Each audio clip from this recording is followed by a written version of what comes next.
ఇచ్చేసారు పుస్తకం నీ దగ్గర ఉంది, బ్యాంక్ పుస్తకాలు నా దగ్గర ఉన్నాయి.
Good morning, my dear students. First of all, happy Teachers' Day, because you may also a teacher at any time.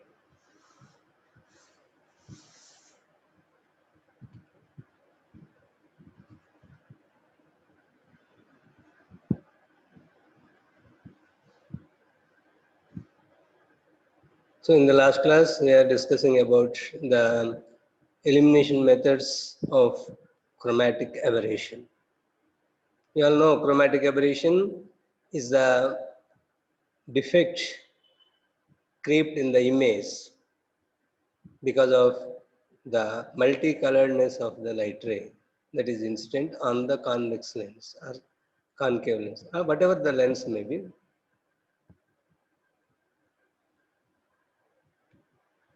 So since the defect in the image is because of the multicolorness of the light, this aberration, this defect is called as chromatic aberration, and we came to know how to measure the value of chromatic aberration. In the case of linear chromatic aberration or longitudinal chromatic aberration, we have two cases. One is when the object is at infinity. In that case, the chromatic aberration is omega Fy or omega f. Here omega is the dispersive power of the lens and the material of the lens, and f is the mean focal length of the lens. Whereas in the other case, that is when the object is at a finite distance, the value of chromatic aberration, the measure of chromatic aberration is omega v square by f. Again, omega is the dispersive power of the material of the lens. V is the mean distance of the image, and f is the mean focal length of the lens. So our aim now is to how to remove or how to reduce this defect forming in the images. So what are the elimination methods? There are two methods for the elimination of this defect. Suppose if any lens is free from chromatic aberration, if it produces image free from multicoloredness, such a lens is called as achromatic doublet. Achromatic lens. Usually it is a doublet. It is made of two lenses. Usually one is convex and the other one is concave. Usually convex is made of flint glass and of course made of crown glass, and the concave lens is made of flint glass.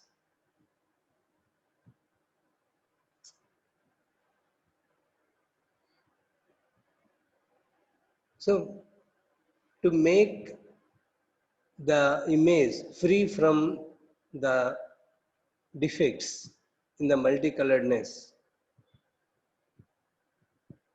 if we use an achromatic doublet, if we have to prepare an achromatic doublet, which condition we shall obey? So what is the condition for preparing an achromatic doublet? So this is the condition for achromatism when the two lenses are in contact. Because a doublet is combination of two lenses in contact. Similarly, there arises another case if two thin lenses are separated by a distance, and if that combination is to be used as an achromatic combination, that is, the image is free from this chromatic aberration, then what should be the distance between those two thin lenses? So that is the condition. If such a distance is maintained between those two lenses, then that combination will act as an achromatic combination. So what are those conditions? So we have to derive those two conditions. In the last class, we discussed about the achromatism when the two lenses are in contact. That is the condition for achromatic doublet. See here, this is an achromatic doublet. Here, the first lens is made of convex, and the material used for it is crown glass. Whereas for the plano-concave lens here, it is made of flint glass. Why these two are taken why these two are taken with different materials? So we should know about it. And what should be the focal lengths of those two lenses? So we can know by knowing about the condition for the achromatism when these two lenses are in contact. So that is achromatism when two lenses are in contact. Here, if the object is at infinity, the red image will be formed at a distance fr, that is the focal length of the lens for red rays. the violet image will be formed at a distance fv. These two are separated by distance. So the difference between those two is nothing but the chromatic aberration. So Fr minus F.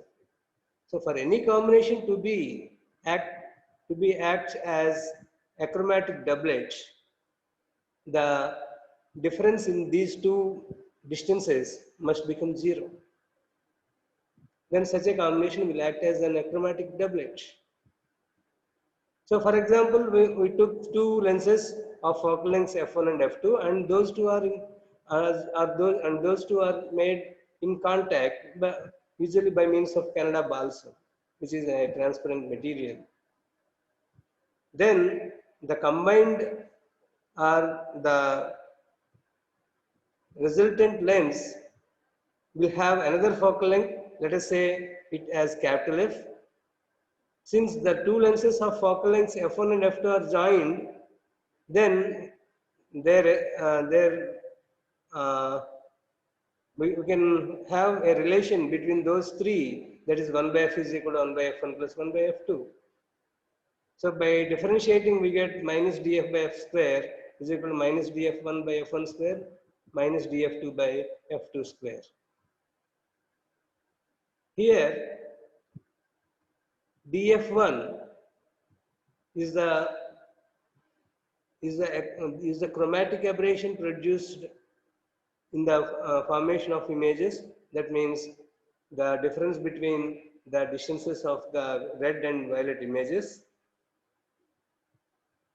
This we know it is equal to omega f1. So in the place of df1 we can write omega f1, and in the place of df2 we can write omega f2. So by cancelling f1 in numerator and denominator, similarly f2 in the numerator and denominator in the second term, we get omega 1 by f1 plus omega 2 by f2 is equal to minus df by f square.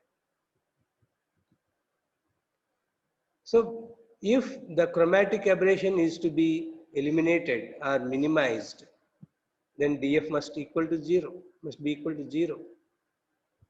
So if df is 0, minus df by f square is 0. So omega 1 by f1 plus omega 2 by f2 is equal to 0. That means f1 by f2 is equal to minus omega 1 by omega 2.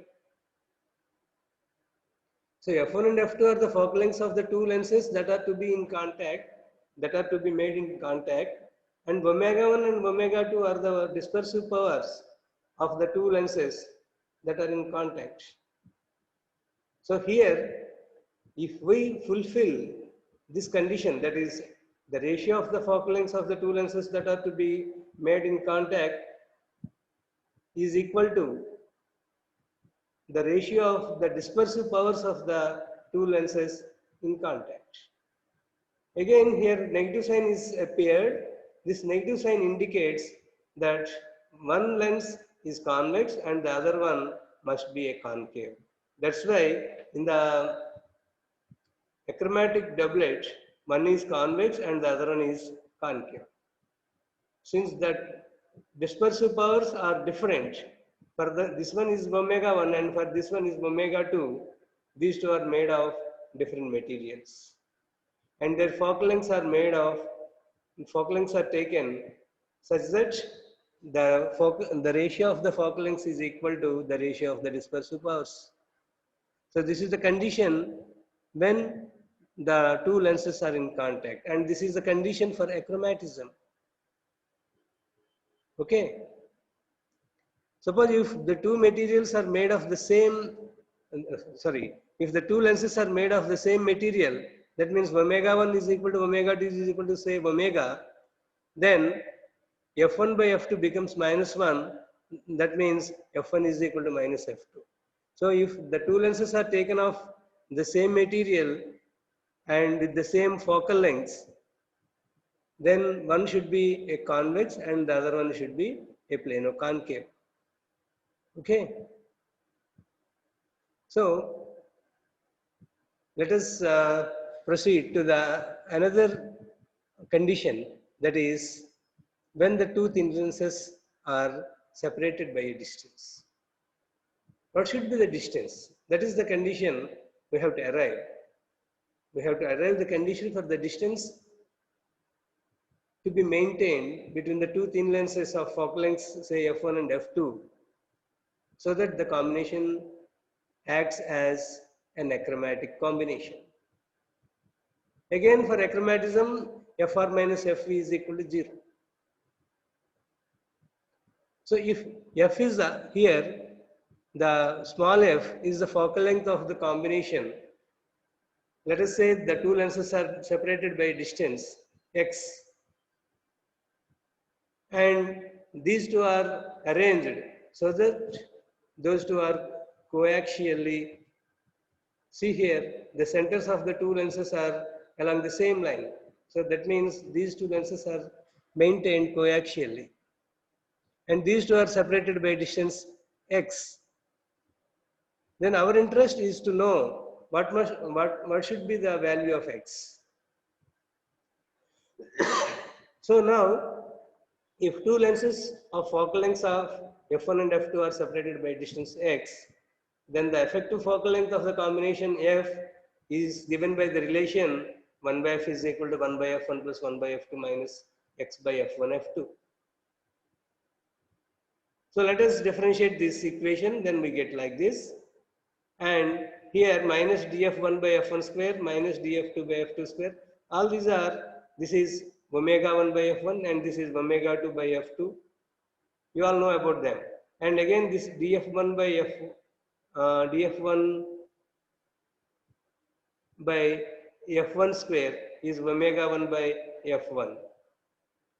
So, and df2 by f2 square is omega 2 by f2. So, we get, after simplification,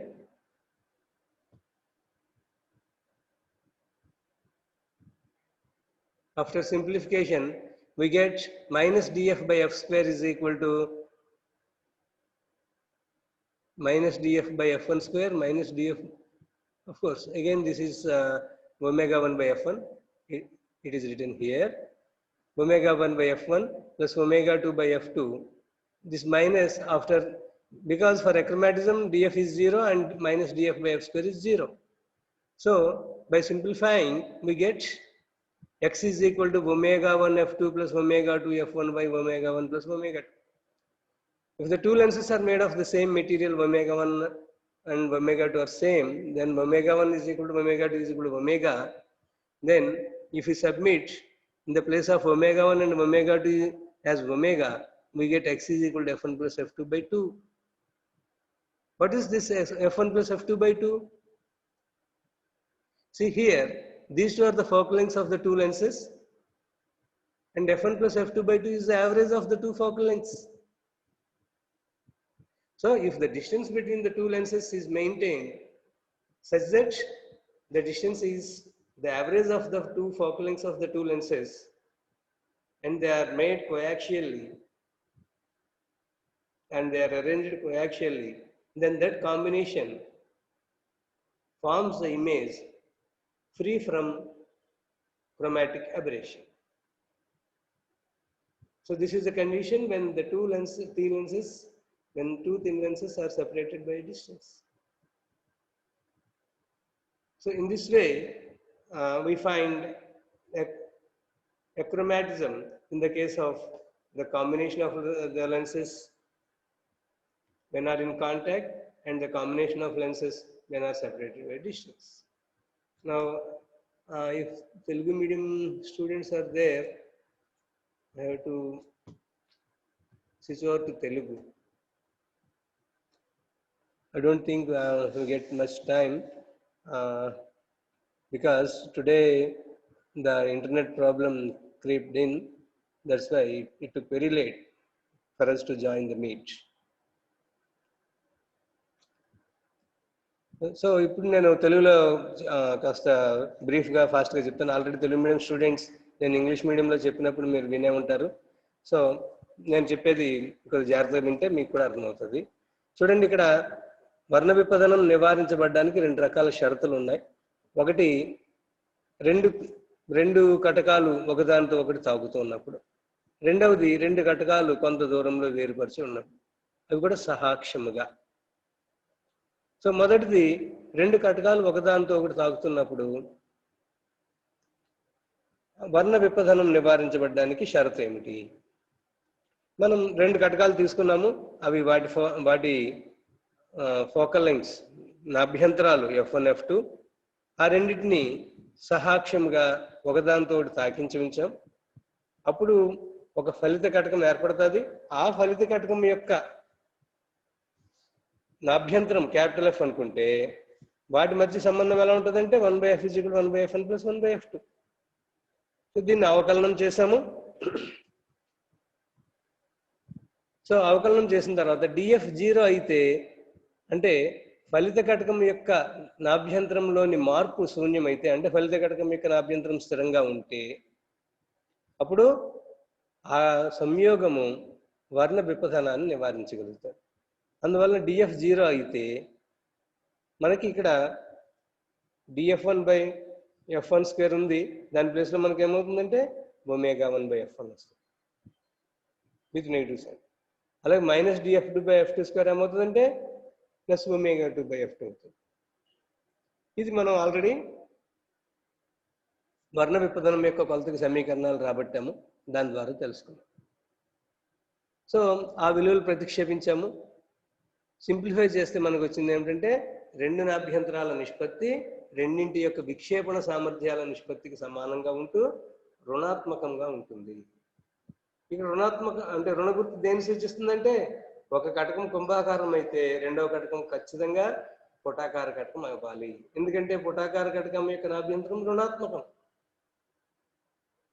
so రెండు ఒకే పదార్థంతో చేయబడితే అప్పుడు వాటి నాభ్యంతరాలు ఎలా ఉండాలంటే సమానంగా ఉండాలి. ఇప్పుడు కూడా మైనస్ గుర్తు దేని సూచిస్తుంది అంటే ఒకటి పుటాకార కటకం అయి ఉండాలి. అలాగే రెండు కటకాలు కొంత దూరంలో వేరుపరచబడి ఉన్నప్పుడు ఆ సంయోగము వర్ణ విపథనాన్ని నివారించాలంటే వాటి మధ్య దూరం ఎంత ఉండాలి, ఆ షరతు ఏమిటి అనేది కూడా మనం తెలుసుకోవాలి. సో రెండు పలుచని కటకాలు సహాక్షముగా కొంత దూరంలో వేరుపరచి ఉన్నప్పుడు వర్ణ విపథనం నివారించబడడానికి షరతు ఏమిటి, అది కూడా మనం ఉత్పాదించాలి. దానికి ఏం చేసాము, రెండు కటకాలు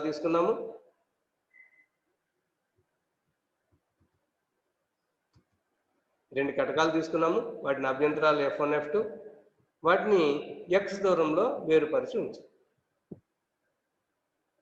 ఎప్పుడైతే రెండు కటకాలని x దూరంలో వేరుపరిచి ఉంచామో ఆ మొత్తం మరొక కటకంలాగా పనిచేస్తుంది, ఒక ఫలిత కటకంలాగా పనిచేస్తుంది.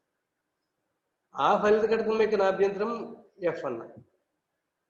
అప్పుడు F1 F2 x ఈ నాలుగింటి మధ్య సంబంధం ఏమిటంటే 1/f = 1/f1 + 1/f2 - x/f1 F2.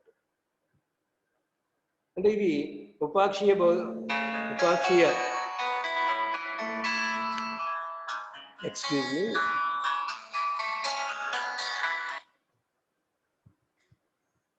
ఉపాక్షీయ దృశ్యశాస్త్రంలో ఇవి ఉండేవి, కానీ ఇప్పుడు మీకు అది తీసేశాడు. 1/f = 1/f1 + 1/f2 - x/f1 F2. దీన్ని మళ్ళీ అవకలనం చేసాము. అవకలనం చేసినప్పుడు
సారీ, ఇట్ ఈస్ మ్యూటెడ్, అందువల్ల మీకు వాయిస్ రావడం లేదు. కరెక్టే, నేను ఇప్పుడు చాట్ బాక్స్లో చూశాను. సో ఓకే, నేను కొద్దిగా బ్రీఫ్గా మరలా చెప్పాల్సిన అవసరం వస్తుంది. సో ఇక్కడ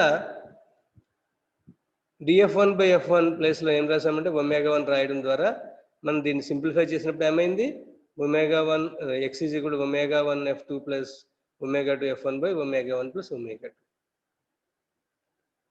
సో రెండు ఒకే పదార్థంతో చేయబడి ఉంటే అప్పుడు ω1 = ω2 = ω, కాబట్టి అప్పుడు x ఏమవుతుందంటే f1 + f2/2.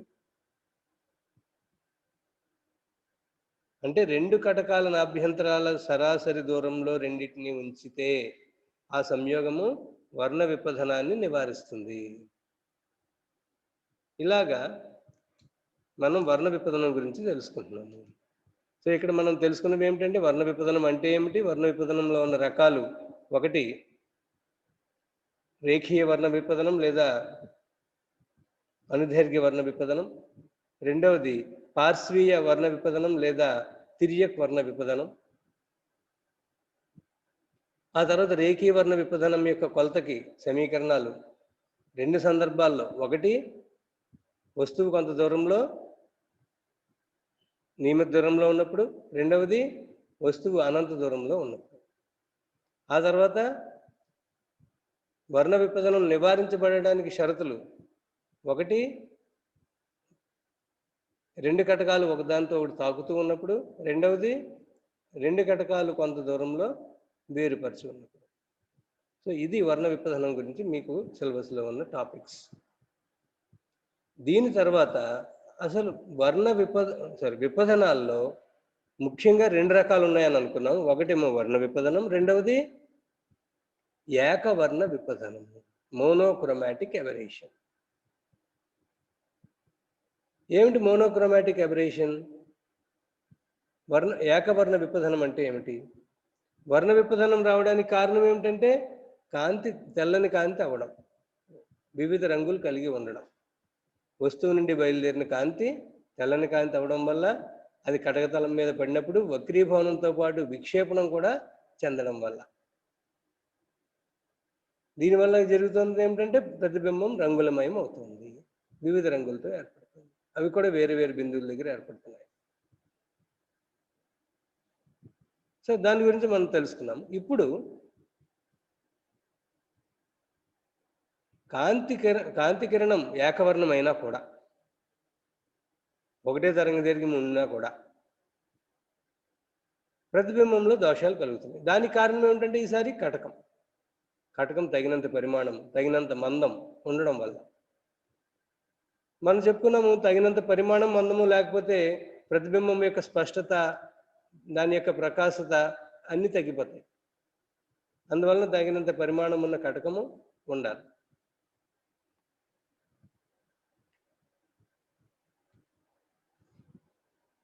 తగినంత పరిమాణం ఉన్న కటకము ఉండడం వల్ల ఏమవుతుందంటే ప్రధానాక్షానికి దగ్గరగా ఉన్న కిరణాలేమో తక్కువగా వంగి దూరంగా కేంద్రీకృతం అవుతున్నాయి. వాటిని మనం ఉపాక్షీయ కిరణాలను అంటాం.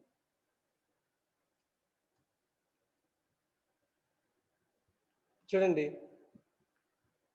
ఇక్కడ ఇది ప్రధానాక్షం. ఈ ప్రధానాక్షానికి దగ్గరగా, అంటే ఇది ప్రధానాక్షం నుంచి తక్కువ ఎత్తులో ఈ కటకం మీద పతనమైన కిరణాలను మనం ఏమంటామంటే ఉపాక్షీయ కిరణాలు.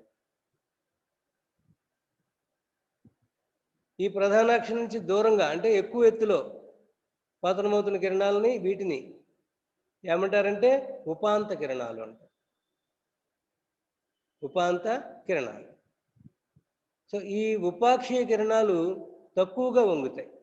ఎందుకంటే మనం బిగినింగ్ క్లాస్లో చూసాం, ఎంత ఎక్కువ ఎత్తు నుంచి పతనమైతే అంత ఎక్కువ విచలనం చెందుతాయి. డెల్టా = h/f అన్న విషయాన్ని మనం అక్కడ తెలుసుకున్నాం. డెల్టా అంటే విచలన కోణము, హెచ్ అంటే ప్రధానాక్షం నుంచి ఎత్తు, ఎఫ్ అంటే నాభ్యంతరం.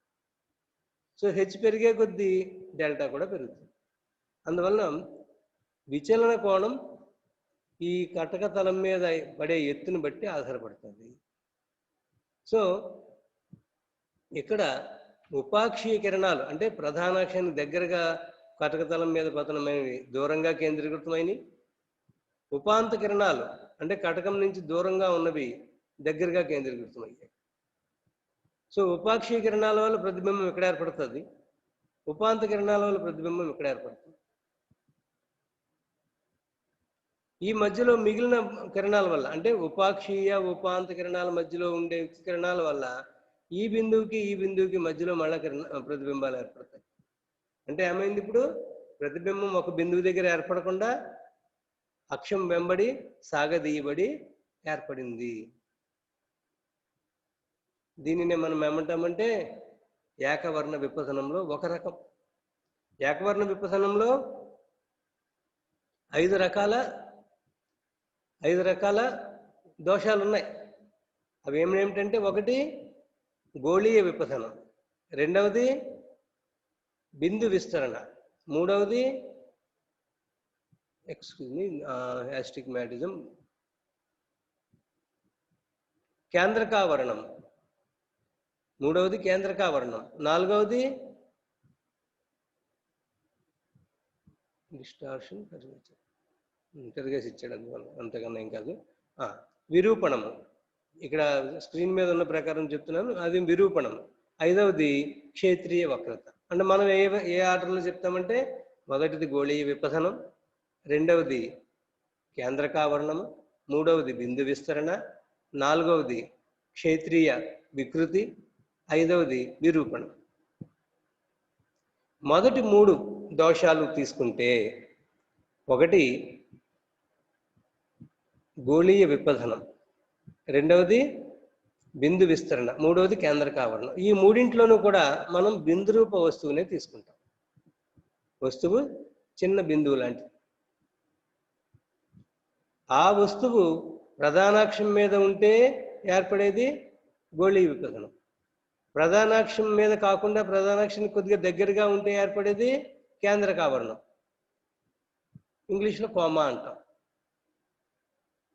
ప్రధానాక్షం నుంచి చాలా దూరంగా ఉంటే అప్పుడు ప్రతిబింబంలో ఏర్పడే దోషాన్ని ఏమంటామంటే బిందు విస్తరణ అంటాం.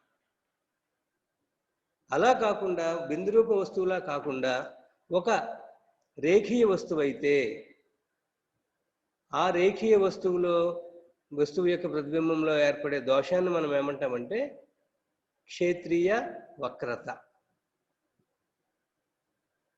అలా కాకుండా ఒక వస్తువు విస్తృతమైన వస్తువు, ఎక్స్టెండెడ్ ఆబ్జెక్ట్ అయితే అప్పుడు దానిని మనం ఏమంటామంటే విరూపణము అని అంటాం. ఆ దోషాన్ని విరూపణము అంటాం. ఇలాగా 5 రకాల దోషాలు ఏకవర్ణ విపసనంలో ఉంటాయి. ఇప్పుడు నేను ఇంగ్లీష్ మీడియంలోకి మారుతున్నాను. So here by this, in chromatic aberration, we came to know what is chromatic aberration, what are the types of chromatic aberration. One is longitudinal or linear chromatic aberration. The second one is lateral or transverse chromatic aberration. We didn't touch the lateral or transverse chromatic aberration. So here we use it to measure the aberration, value of chromatic aberration in the case of longitudinal chromatic aberration. Here for measuring the longitudinal chromatic aberration, they are raised 2 cases. One is the object is at infinity. If the object is at infinity, the chromatic aberration, the linear chromatic aberration is omega f. Omega is the dispersive power of the lens and f is the focal length of the lens. Similarly, in the other case, when the object is at a finite distance from the lens, then the linear chromatic aberration is omega v square by f. Here v is the mean distance of the image. Omega again dispersive power of the lens, and F is the mean focal length of the lens. Okay. Now we measured, we arrived two conditions for achromatism. The first one is the first condition is when the two lenses are in contact. What is the condition for achromatism? What is the condition? It is f1 by f2 is equal to minus omega 1 by omega.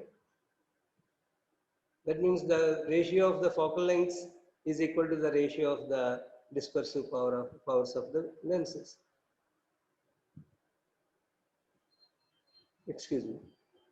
And there is negative sign which indicates that one of the lenses must be a concave. And in the other case, when two thin lenses are separated by a distance coaxially, then what should be the distance for achromatism? So we derived for it, and when the two lenses are made of the same material, then the distance between those two lenses must be the average of the focal lengths of the two lenses. Okay, it is appearing here. D is equal to f1 plus f2 by 2. This one. So now there is another type of aberration. Mainly aberrations are classified into two types. One is chromatic and the other one is monochromatic. Chromatic is due to the color of the light. Multicolored light incidents on the lens, then multicolored image is formed on the other side of the lens. This defect is chromatic aberration. Whereas, even though the light is monochromatic, that means having a single wavelength,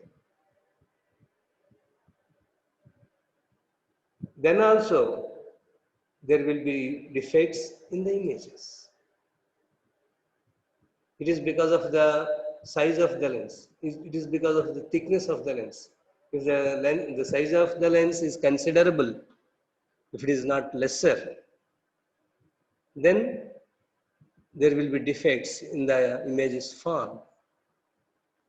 Those are classified into 5 types. Monochromatic aberrations are classified into 5 types. The first one is spherical aberration. The second one is coma. The third one is astigmatism. The fourth one is curvature, and the fifth one, the fifth one is distortion. The first 3